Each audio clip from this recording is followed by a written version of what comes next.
Here we are again. It's the next episode of DDR, a podcast all about that favorite drow of ours, Drizzt Do'Urden. My name is Justin, and in this episode, well, we're in episode 5 now, Jeffrey. 5! So that is unbelievable. Get ready, everybody, because we are about to be diving deep into Chapter 5 of Homeland, titled Weaning, discussing exactly what happened along with all of our favorite parts. And my name is Jeffrey, of course. Since we're huge fans of Dungeons & Dragons, we're also going to be discussing this chapter and how it relates to the tabletop game in our Dungeon Delve section. All right. If you've made it to episode 5 and you still haven't picked up a copy of the book, what are you doing? Get a copy of the book and read along with us. Also, remember everyone, that we want to hear your thoughts too. So you can share your favorite parts of the chapter via email at drizztdoneright@gmail.com. Jeffrey, would you believe it that we have at least one listener in Japan? You mean like Japan, Oklahoma? No, Japan, the country, like opposite side of the world. So that makes us legitimately a worldwide international podcast, right? Absolutely. Oh, bravo. Hikaru, he emailed us expressing his love for the books and even sent along a picture of the cover of the Japanese version of Homeland. Just how cool is that? That's so awesome. The artwork is really neat, and it's also kind of cool to picture how somebody else might come across these books in their library, because you're so used to just going in and picking them up. Right. If you guys had gone that route, if you don't want to do the books, better yet, you know what? You could be part of our ongoing discussion in our very own Drizzt Done Right Discord. That Discord invitation still can be found inside the podcast description. Go in there, check it out. It's we like to give shout outs, a little bit of recognition to the people who help stoke the fires and help us participate. I want to give a shout out personally to the Facebook page Antics at the Armory, as well as the Wandering Wizard. Both of those pages, they let us in and, kind of shared our page with their followers. And, I just wanted to take a moment to say thank you very much. I think that's really cool. Mm-hmm. And, I mean, I'm actually just in awe of this community in general. There have been so many people that have just been welcoming us into various groups, and our Discord only continues to grow. We have so many awesome people just keeping our Discord alive and popping. We're just within the past week, we've had a number of people post really cool images related to Drizzt, to D&D, and just some projects that they're working on. We have a picture of a young Gwenwyvar. Is that how we're pronouncing it, Jeffrey? Gwenwyvar? That is how we're supposed to pronounce it. I will still butcher words, terms, names, and everything else. Not on purpose, people. It's just kind of how my accent goes. And sometimes I forget. So we've seen a picture of I think, who was it? Was that Roland Flag or was that Short Bus Zombie? That was Short Bus Zombie that posted the young Gwen. He saw a picture and immediately thought Gwenwyvar and posted it, shared it with the group. We've seen pictures of Salvatore having signed books. Koren posted that. We have some crazy awesome teased book covers that Okayish or Okish, however we're pronouncing his name, he posted. So thanks to everyone that's just making this Discord just absolutely amazing. Jeffrey, again, here we are, episode 5. How you doing? Getting tired. It's been a long run. I mean, 5 chapters is a lot to page through with my hands, and the book gets kind of heavy. I'm about to tap out, man. No way. I'm not sure we're gonna make it to the end. No, I'm having a blast, bud. I mean, honestly, it's one of the things I look forward to is sitting down on the other end of this microphone with you, and then diving through it. It's been really cool getting to watch all the people that come in and give us their opinions. And some people have been sending me messages in the Discord to myself, just going back and forth. I know Roland and I were having a great conversation about Stephen King books and everything else. And it's really nice to get to know the people a little bit. Yeah, I've had a number of friend requests already. There's talks of possibly, I didn't clear this with you or anything, but I know we've talked about this a couple times, just getting a guest up on the show. And so there's a number of people that are already hey, I would love to be a part of it. And it's maybe someday. That'd be awesome. And so it would be really, really cool to find a way to, I think personally, be able to bring people in and again, just let them experience it a little bit, let us experience them, and just bring their personalities into what we're doing. I think it'd be fun. That would be really fun. That would be really fun. Well, here we are. Again, episode 5. Jeffrey, that's crazy. Yeah, it's actually the episode that comes after 4, but before 6. 1, 2, 3. Wow. All right, let's get right into the Drizzt. The Drizzt is the part of the show where we take a look at this week's chapter and we give you the Drizzt of it. Oh, I love it. I love it. So, we enter this chapter 5 years after the fall of House DeVere. House who? Exactly. Vierna Do'Urden, she's the middle child, right? The middle daughter. She has been using almost every waking moment to raise her younger brother Drizzt with his purpley eyes, teaching him not only how to walk and talk, but also teaching him what it means to be a male drow, which is basically just stay quiet and, then your screen gives out on you and I'll look elsewhere. They want to make sure that you keep your eyes low on the floor, not looking at the screen. Exactly, which is exactly what I was doing, just looking directly at the screen when it just shut off on me. So, see, that's how you end up getting screen blind. It's a real condition, people. I don't want you to worry, Justin, that the effects are temporary. Your sight will come back. Okay, all right. Hopefully it does. So, being a male drow just means staying quiet, keeping your eyes on the floor, and that's pretty much it. I guess just doing whatever the females in your house tell you to do, right?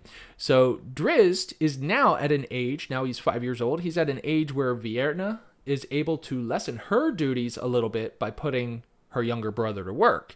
Lately, most of their time has been spent cleaning the chapel, which, the chapel is fairly large, so they're in there pretty much all the time, constantly cleaning. One day, Vierna instructed Drizzt to clean a statue of a female drow set 20 feet straight, well, not straight up in the air, but I assume against a wall or something. And did they break out a really big ladder for him to get to that? Oh, he started climbing, but no, he didn't have a ladder. He just started climbing right up the wall. Of course, Vierna scolded him, telling him that he possesses an emblem of the house. And once he learns how to use it, he should be able to levitate pretty much as he wants. And so right there we have the answer as to how the drow can levitate. I think it was back in chapter 1 this came up, and it was just like, hold on, drow have the ability to levitate? Only, and we did find out, Roland Flag and Corinne have already mentioned on Discord that it's through this house emblem that gives them the ability to levitate as much as they want. Guys, this is where I just want to pause to the people on our Discord and let them say, honestly, I'm blown away by the knowledge of our fans. It's vast, it's impressive, and to be honest, it's just a little intimidating. Keep it up, guys. It's pretty intimidating. Some of these people have read all the books 5 times, and I'm like, I've read 5 books 1 time. Oh, that's not true. I did read some of them multiple times, so it is definitely intimidating. But that's awesome that just the participation that we're having. You guys are answering our questions and just making the show even better. But you got to join the Discord if you want to get in on that discussion. So you can find that link and invitation inside of the podcast description. There you go. So Drizzt's first attempt at levitating gets him just off the ground. He gets excited, he shoots off a smile at Vierna, and then collapses after losing his concentration. Vierna instructs him to keep trying, threatening to use her snake-headed whip on him if he fails. But Drizzt repeatedly attempts to levitate, and he keeps on failing. Enter the eldest sister and high priestess of Lolth, Briza. Briza is quick to suggest that Vierna whip Drizzt every time that he fails, calling the act of whipping him inspiration. Okay, so Vierna, obviously jealous of her sister's title of being a high priestess, retorts, "Drizzt is mine to rear, and I need no help from you." Briza continues to criticize Vierna for not using her whip on Drizzt enough, and she leaves in a huff. All the while, During that conversation, Drizzt was continuing to attempt to make it up to the statue. At one point, at the end of the conversation with Briza, Vierna yells at Drizzt, "Enough!" And Drizzt talks back, "I will do it!" Can you imagine? Can you imagine a male Drow talking to a female that way? Like, and I mean, directly after that, Drizzt gets inspired. You know, that's really nice of her to grant him inspiration. I feel like it's going to aid him in his skill check. I know, like for me, I always love it when I get them in the game. Yeah, so that's not really what that meant there. Wait, you mean that inspired isn't the little check mark? That's not what it means? Well, we'll get to that. All right. So the next day, Drizzt was polishing the female statue, having levitated the full 20 feet in the air on his very first attempt that day. Vierna then has a little bit of a moment reflecting on how skilled her brother is and how the female Drow as a society really suppress the males, and then she says under her breath, "What more could one such as Drizzt become?" Just implying that there's just so much talent that seems to be wasted by not the potential. That potential, right? That potential in all those males is just kind of smushed down to nothing. Like, what more could society be if they just kind of didn't suppress the males so much? Of course, she quickly dismisses those blasphemous thoughts and glares at Drizzt and gets ready to punish him for inspiring those thoughts in her. Wow. You know, when you think about it, though, that's pretty inspiring. Did I use it right this time? I guess by definition. So 5 more years passes with Vierna weaning Drizzt. And the last thing we learn about this process within this chapter is that the Drow are basically thoroughly conditioned to hate the surface elves. We get a very quick glimpse of that, where they're basically blaming the surface elves for every ounce of pain and every little ill outcome that the Drow experience. And we see Drizzt starting to be conditioned in that way at the end of Vierna's whip. That is terrifying. Really, I mean, when you think about it, like it's really harrowing, I guess, is the word that I would use the most. It really does kind of just, oof. Right. Well, I mean, this dark elf boy, 5 years old, is being conditioned to hate someone that he has no experience with. He never met a surface elf, so no, it's gross.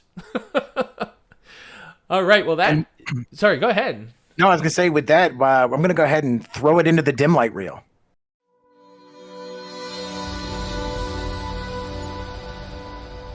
The dim light reel is the part where we're going to cast darkness on our favorite parts of the chapter, and dim light all our favorite characters, events, descriptions, and more. And I kind of had to just jump in there and lead with it because my dim light is indoctrination. It's how Drow learn.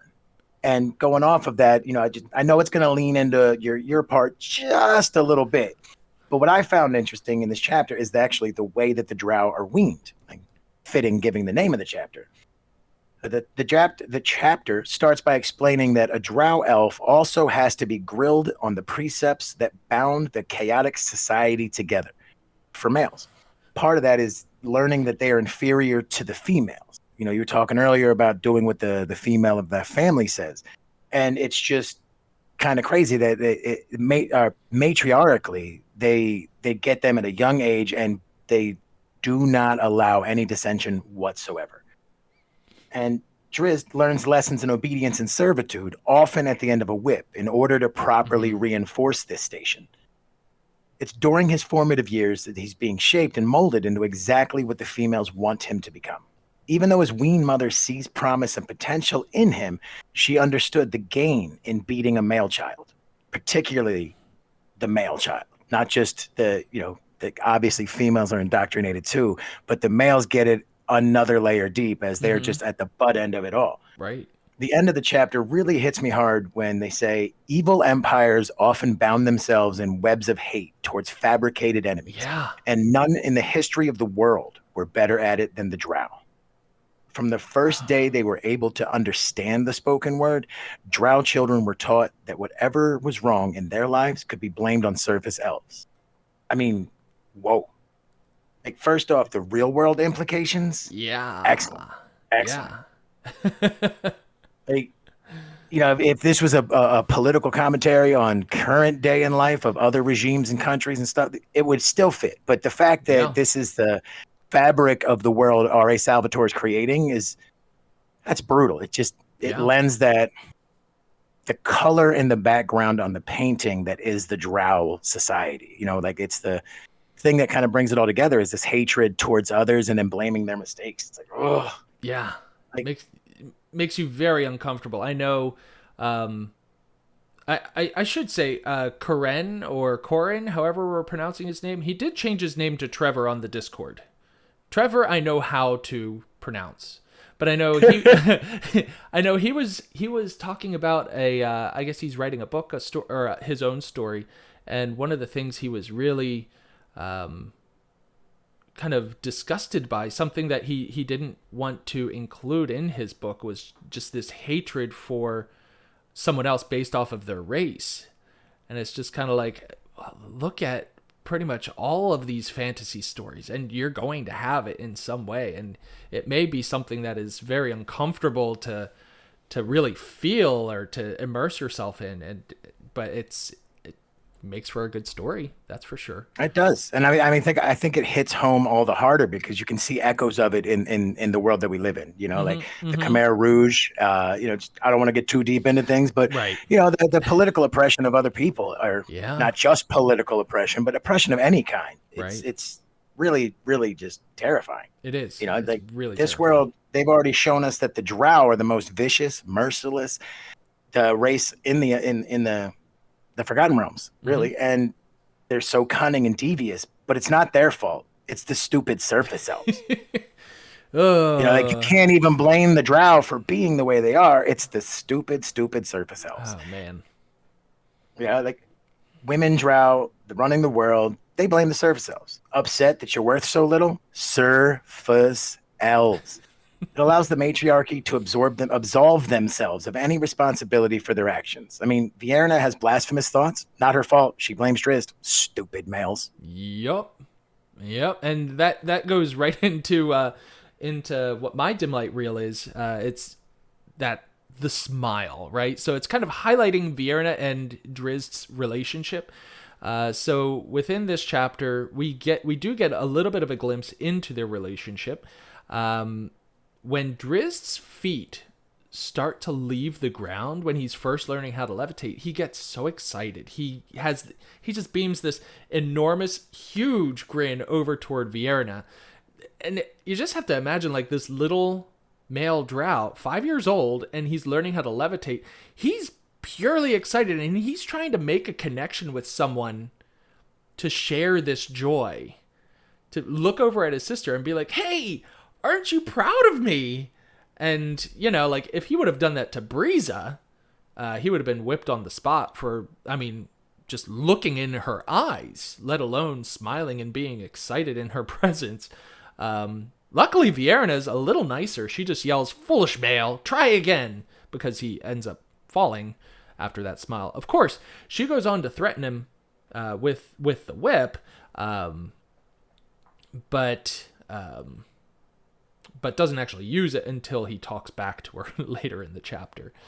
As I was talking about in the Drizzt, the next day, Drizzt is up there cleaning the statue. Vierna is watching, and there's a moment where Salvatore talks about her disappointment at the fact that Drizzt did not look at her with that same excitement. There's just a moment where she's wishing that happened because he was so successful.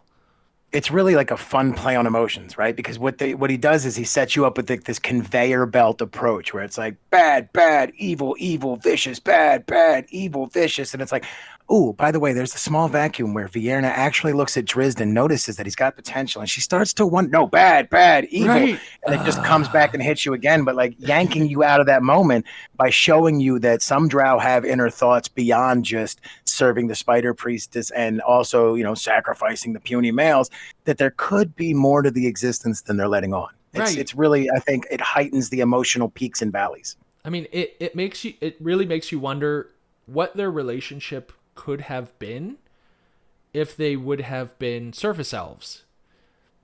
Assuming surface elves have better relationships with their siblings than Drow do, which I think is a They probably good would have just been assumption. prancing around under the sun, doing dances and weird surface elf things. Or if Vierna would have strayed from the customs of the Drow just a little bit more, if she wouldn't have immediately thought that those thoughts were blasphemous and just kind of like let them simmer a little bit and let them grow and let them sprout. But now she pretty much squishes it right away. Instead, she seems to recognize that they are indeed blasphemous thoughts and eventually whips Drizzt for causing them. But, I mean, it was a nice moment while it lasted. I got to say, when you go through it like that, it doesn't sound very inspirational. Speaking of inspiration, is it time to go to the dungeon delve? it's time for the Dungeon Delve.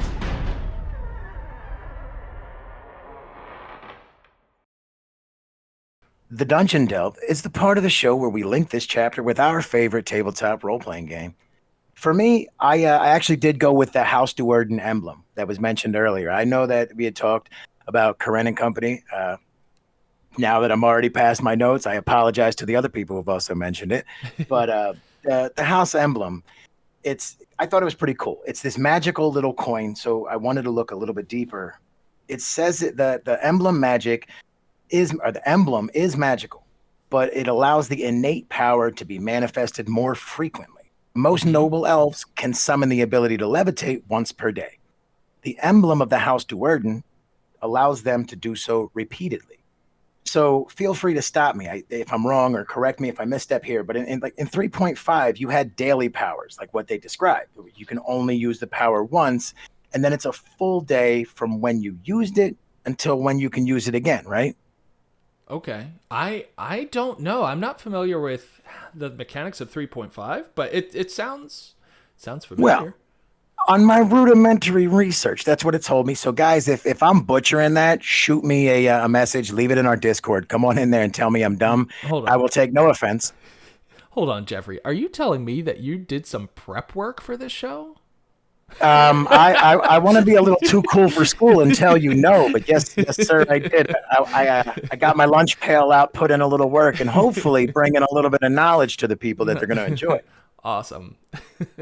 So it seems that in 5e, for the most part, they really got rid of that. So what they have is like short rests, long rests, the ability to replenish your spell slots via meditation. You do still have class features like wild shape, key points, and rage that you can use per day, but I think the mechanic is still a little bit different when I had read through it. Okay. This small coin that they keep in a neck purse, it allows you to remove your cooldown period and just essentially kind of makes it a cantrip, which I think is a huge advantage in the way you play, not just in combat. Right. I mean, You know, just imagine the implications. Like, you can fly around as much as you want. Right? That's Are pretty you cool. upset that you're short and hate looking up at everybody? Levitate up to the height that you deserve.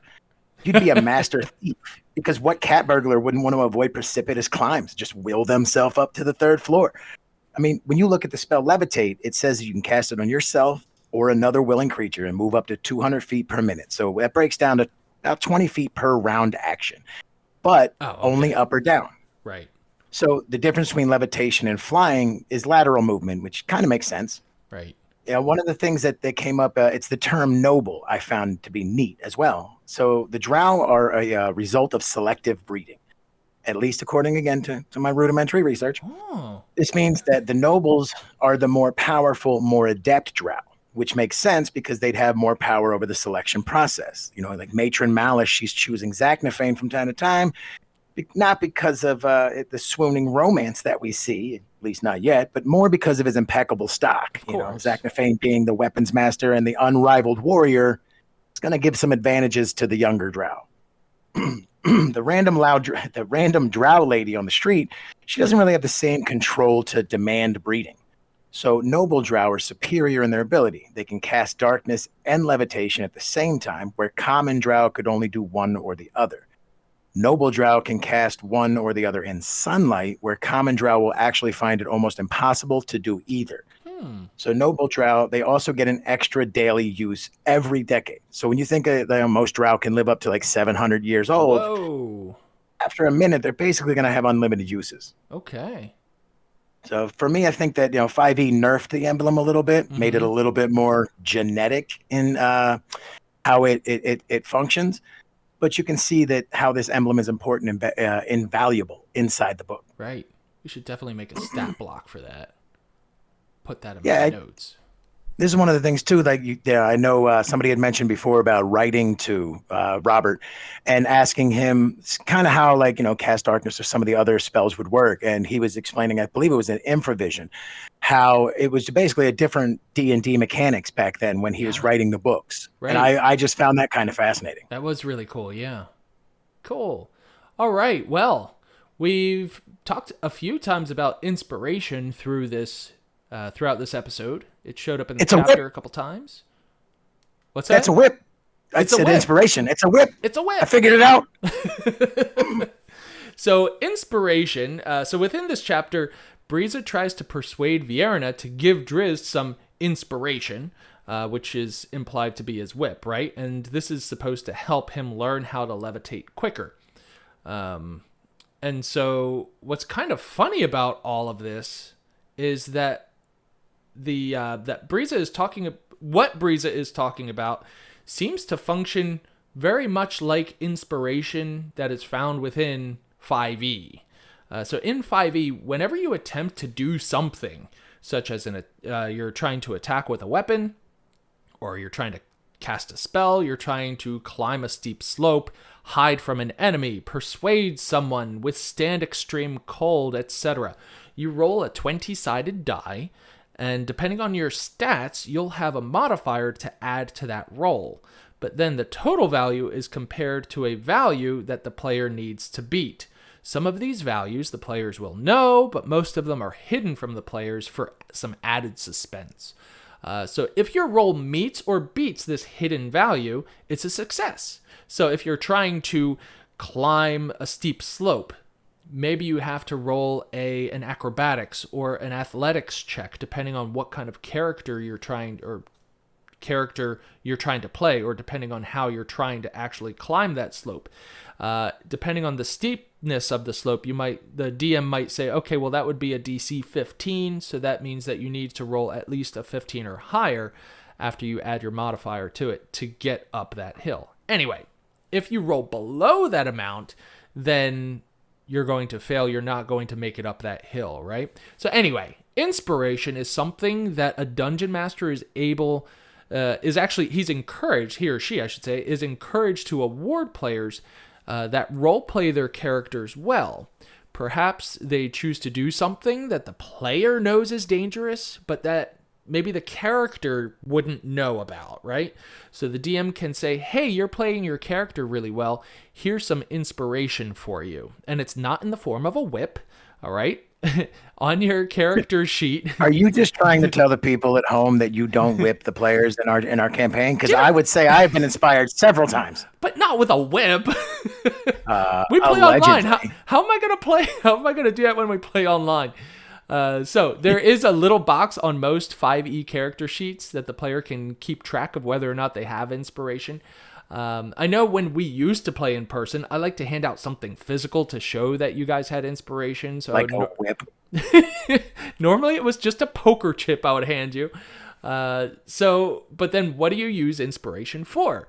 Well, the whole reason why I brought up the whole 20-sided die thing was so when a player is rolling a 20-sided die for any reason, again, such as rolling to attack, hiding from an enemy, or whatever, you can choose to use your inspiration.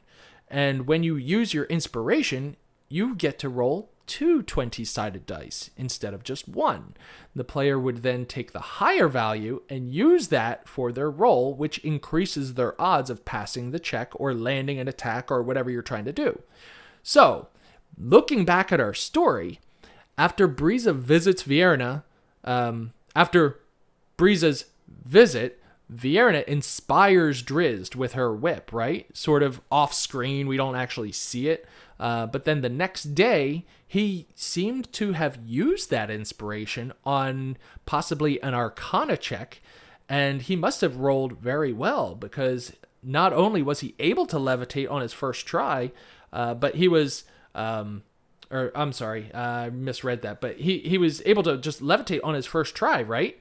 And then, oh shoot, I think I was trying to come up with something snarky there, but he also he also caused Vierna to have blasphemous thoughts, right? So that's what I was trying to say.